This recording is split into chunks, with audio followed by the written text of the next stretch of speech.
Big, tough, powerful.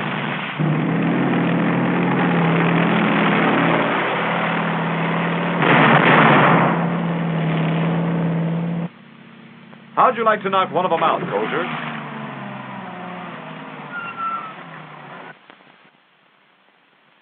It's not hard to do if you've got the right weapon for the job and a team that knows how to use it. Let's look at this new weapon, generally called the bazooka, which plays a song of death to the enemy.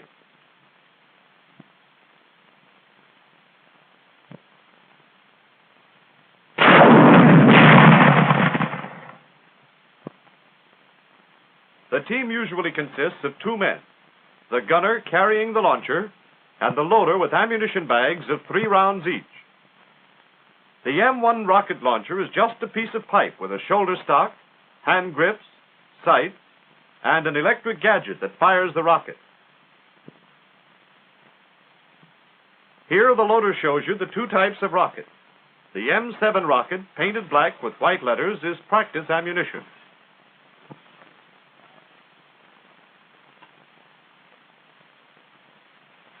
And the M6 painted OD with yellow lettering is loaded with high explosive. The difference between the 2 is that the black one is relatively harmless, while the M6 is deadly.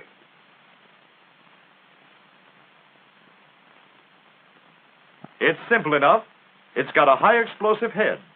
A powder charge in here propels it on its way. Tail fins at the rear guide it in flight. And an electric wire shoots a spark into the powder charge when you pull the trigger. A lot depends on that wire. It's soldered to the insulated brass contact ring on the nose and taped to the body of the rocket here, here, and here. This wire then passes through the nozzle at the back of the powder tube into the igniter. The other electrical contact is made at the unpainted notch of one of the fins. That's all there is to it. But a lot depends on that wire, and you'd better check it carefully. If it's broken or its contacts are loose, your rocket's a dud. A safety pin passes through the striker mechanism and around the body of the rocket. A cord connects the safety pin to a plug that protects the propelling nozzle inside the fins. When the pin's in place, the rocket's safe. Once you've pulled it, watch out. If you drop it on its nose, it might not explode, but the chances are it would. This is no baby to be careless with. Here's the team going to work on a practice range. First, the gunner presses the trigger to test the electrical circuit. If it's okay, the little bulb in the left side of the stock will light up. If the bulb doesn't light, or any time the bazooka fails to fire, don't try to guess what the trouble is. 9 times out of 10, it's your battery's fault. Your bazooka is equipped with 2 batteries. Replace the old battery with a spare carried in the rear pocket.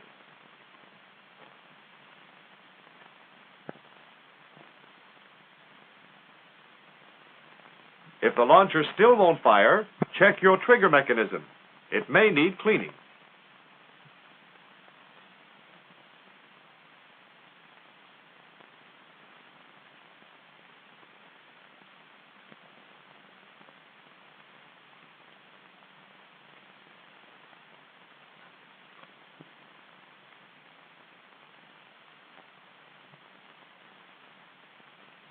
When the bulb lights, the launcher's ready, and the gunner takes his firing position.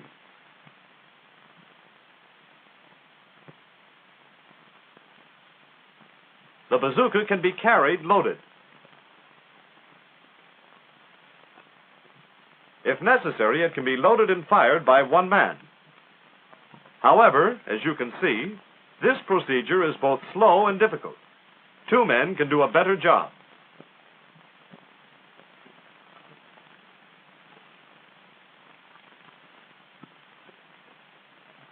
There's a terrific backblast of flame when the rocket's fired. Watch what it does to that white sheet.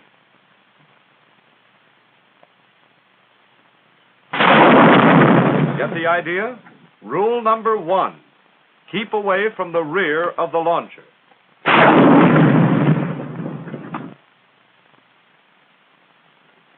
4 firing positions. The standing position is about the same as the standing position with a rifle. The gunner is half-faced to the right, with his feet from 1 to 2 feet apart, body erect, and well balanced. The left arm is extended, with the left hand grasping the front hand grip, the right hand grasping the rear hand grip. The loader takes a position facing the firer's right shoulder and close enough to load rapidly and easily.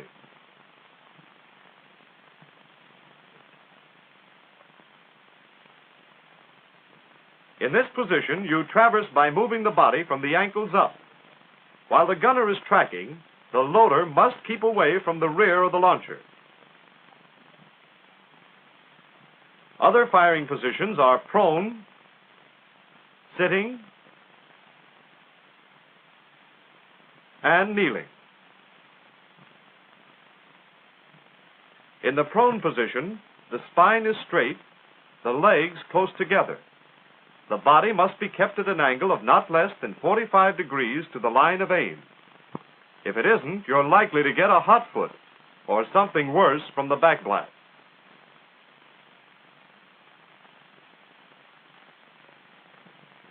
The elbow should be well under the launcher, the left hand on the front hand grip, the right hand on the rear hand grip, and the stock placed firmly against the shoulder.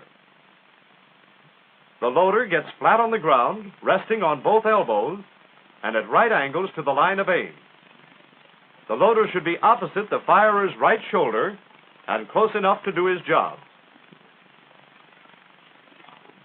It is especially important when tracking a target that you remember to keep your body 45 degrees away from the bazooka's line of aim. The loader must move with the gunner not only to avoid burns, but to be able to serve the piece.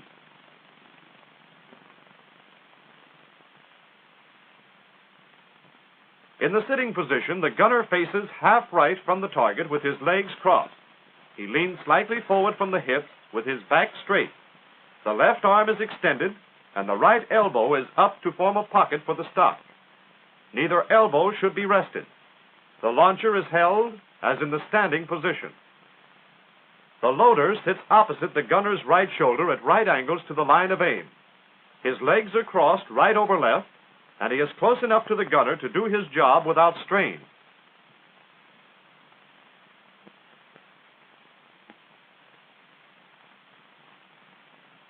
The firer can traverse about 90 degrees without changing his position.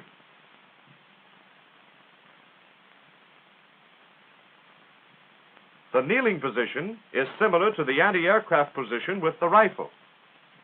The firer kneels on his right knee with the buttocks well up and away from the right heel. The left foot is pointed at right angles to and opposite the right knee. The lower part of the left leg is perpendicular. The body is held erect.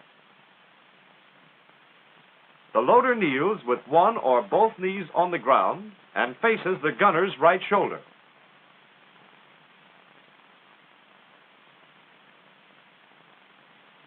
Traversing is done by moving the body from the waist up. With very little practice, you should be able to traverse 180 degrees. While tracking, the loader moves with the firer.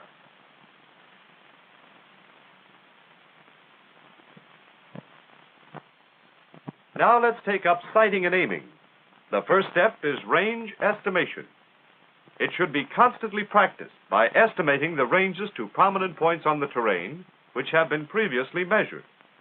Estimation of the range to moving targets should be especially practiced.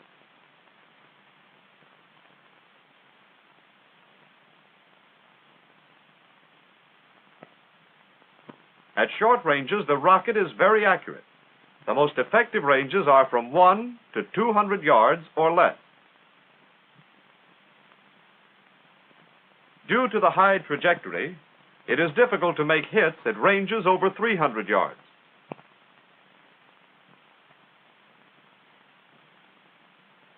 At extreme ranges, the trajectory is so high that if the target is under trees, the projectile may be exploded by the trees before it hits the target. Now let's take a look at the sight. This leaf is the rear sight. the front sight has 4 graduations for ranges of 1, 2, 3, and 400 yards. Always keep your eyes in line with the sights. Here is the proper sight picture at the 100-yard range. The 100-yard graduation of the front sight is aligned with the top of the rear sight and the target. You'll have to estimate intermediate ranges between the 100-yard grids. Here, for example, is the sight picture at 250 yards.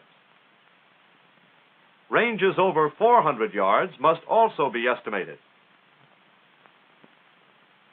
At these long ranges, you'll have to stretch your neck.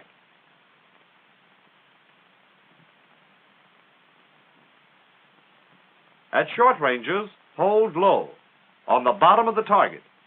Your usual tendency will be to overshoot, so hold her down. Watch this. The shot was low, but the rocket ricocheted and let go when it hit something solid. At moving targets, estimation of range and leads are Siamese twins. You can't separate them. In order to hit a moving target, you have to aim ahead of it, at the spot where the target will be when your rocket gets there. To do this, you must lead the target. 1 lead equals the length of a tank. In your training, you will be taught the exact leads to use to hit a moving target at various ranges and speeds. You should remember these leads. But if you forget, here's a simple method of getting the same result. First, estimate your lead. Fire a rocket using that lead and watch where it goes. Then use the distance between the target and the spot where the rocket went as your correction. For example, if you underestimate the speed of the target, you'll hit behind it. So use the length of your miss as your correction and add it to your estimated lead. This gives you your corrected lead. It's a simple method. It makes no difference if your first rocket is in front of the target or behind. You still take the distance between the target and the spot where the rocket went as the correction. Add the correction if the shot went behind the tank. Subtract it if your first shot went in front. Since there are no adjustments in the sight, you'll have to use Kentucky Windage to estimate your lead. Here's the sight picture showing 1 lead on a tank at 100 yards.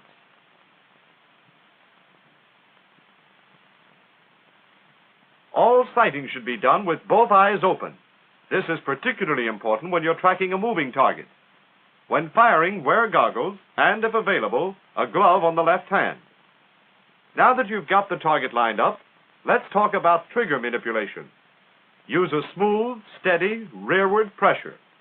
Unlike the rifle, the trigger has no slack, and there's no recoil.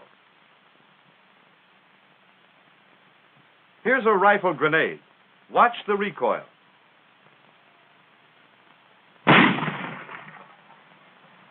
When the rocket fires, the launcher doesn't jump back.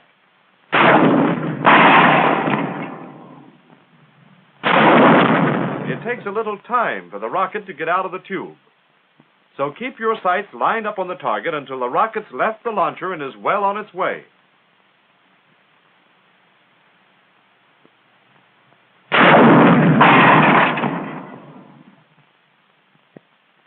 When you're firing the rocket from foxholes or trenches, be sure the back end of the launcher is above the ground so the flash won't be deflected by the rear wall. That means you'll have to jump up, shoot, and duck.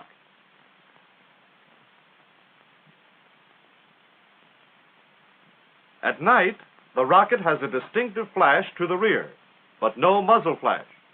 Whenever possible, get into a position which will screen this flash.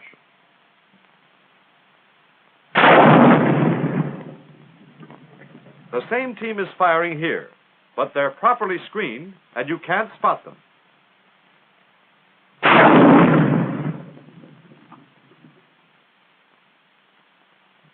Tank busting isn't the only use for this weapon. It's a jack of all work. You can use it as an anti-tank mine. First, pick out the spot where you want to plant it and dig a hole. Use the container as a guide for the rocket.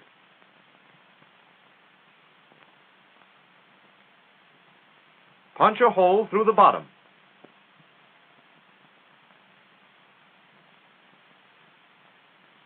Then run wires through it. Ordinary twisted field telephone wire will do.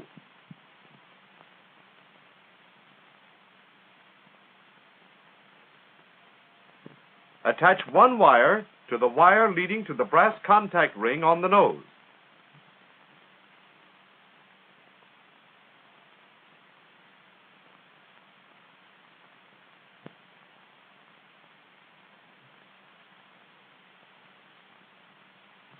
Attach the other to the unpainted notch of one of the fins.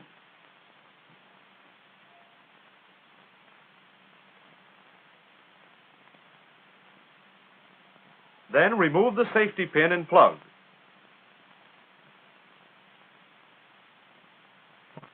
It's loaded now, so be careful. Slide the rocket back in the container with the nose pointing out. Keep the contacts from fouling and place the carton in the hole.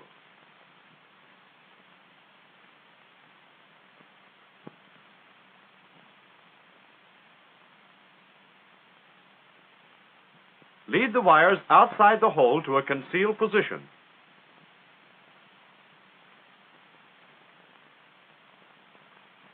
Pack dirt around the carton.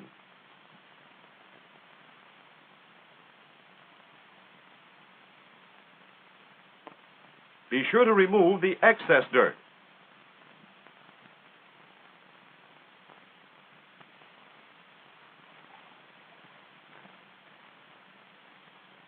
The next step is camouflage.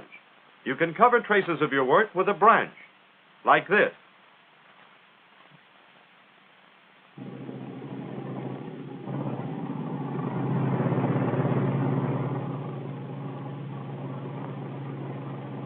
The dry cell battery from the launcher is powerful enough for this job. Close your circuit when you want to fire.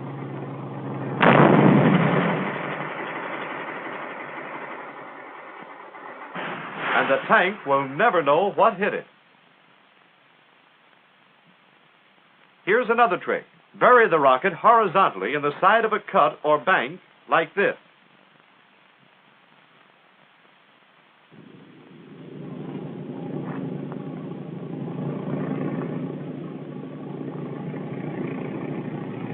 Use the dry cell battery as before.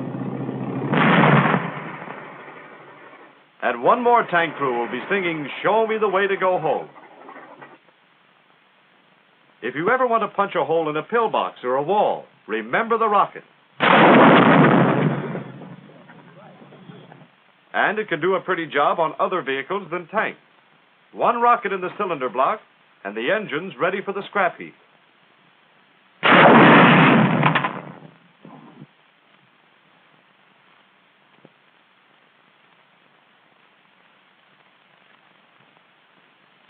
Now that you know how to operate this new and deadly piece of ordnance, and have been properly introduced to the bazooka and the 3 pounds of concentrated death and destruction which it will direct, let's see exactly what happens when you hit a tank.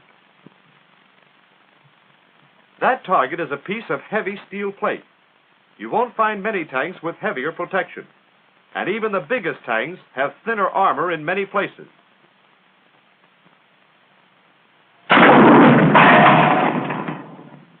A man against a tank might sound like David against Goliath. But just as sure as David's stone killed the giant, you can blast a tank with one of these rockets, and here's the proof.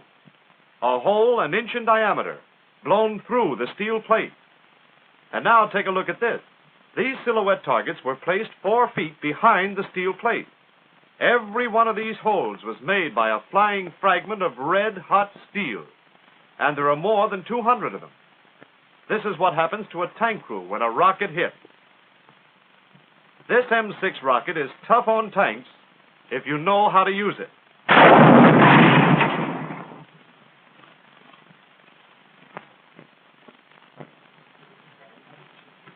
This war moves fast. The Germans and Italians found that out in Africa.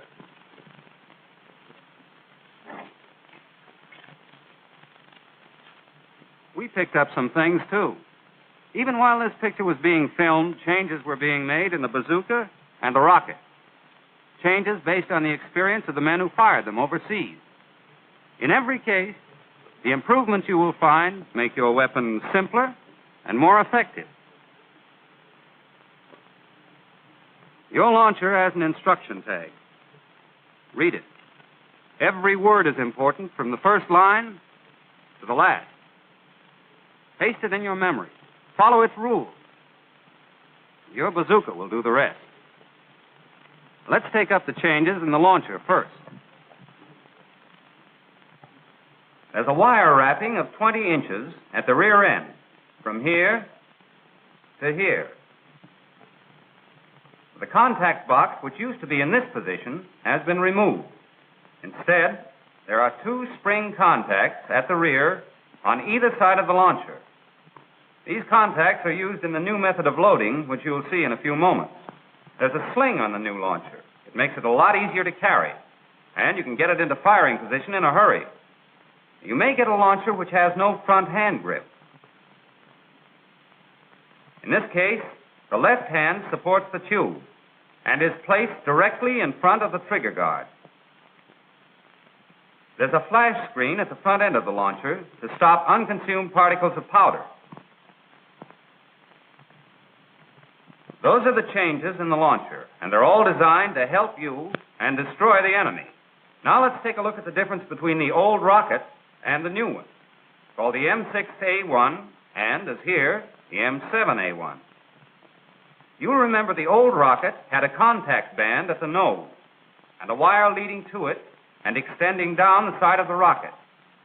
There was also a cord attached to the safety pin. In the new rocket, the band and the cord have been eliminated. The wire, which was here on the old rocket, is now coiled within the fin.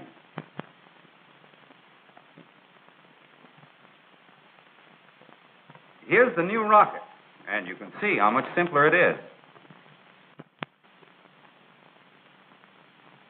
Now let's see the new method of loading.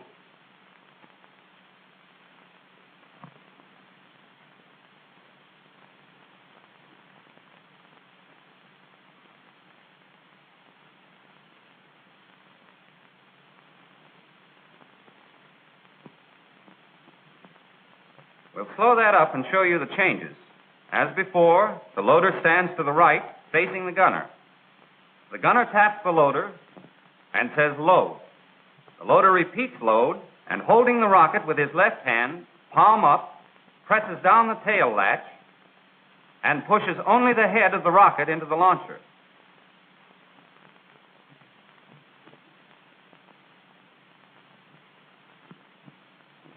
Now, the safety pin is removed and dropped. Remember, there is no cord on this new rocket. The rocket is pushed in until the tail latch catches the notches of the tail fin. Now, here's something important. Up to this point, the rocket cannot be fired because the electric circuit has not been completed. The loader slides his right hand forward and with his left hand pulls the insulated tab of the coiled contact wire to the rear. Don't yank it. This wire must stay attached to the rocket. The next step is to draw the contact wire through the spring contact with the left hand.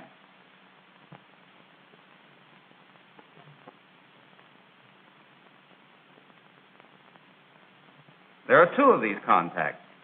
If the loader is on the left of the gunner, he uses his right hand and the contact near him, like this. Now note how easy this is. Don't try to wind the wire around the contact. Just slap it through. The bazooka is now ready to fire. The loader taps the gunner on the back and reports ready. And with a good team, ready is the word.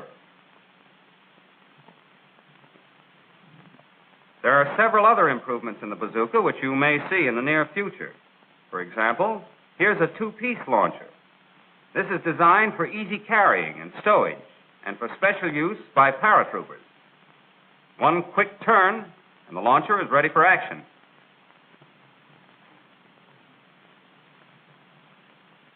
Next, there's a new electrical firing mechanism. This eliminates any battery difficulties. trigger manipulation is the same as before. Then there's the new optical sight, which gives the gunner a greater field of vision and thus makes it easier for him to lead the target. When not in use, it's folded back against the launcher. And finally, there's the two-position metal stock. The small groove is used in the prone position and the large one for all other positions. With this stock, the launcher barrel is raised above the line of sight, allowing greater visibility.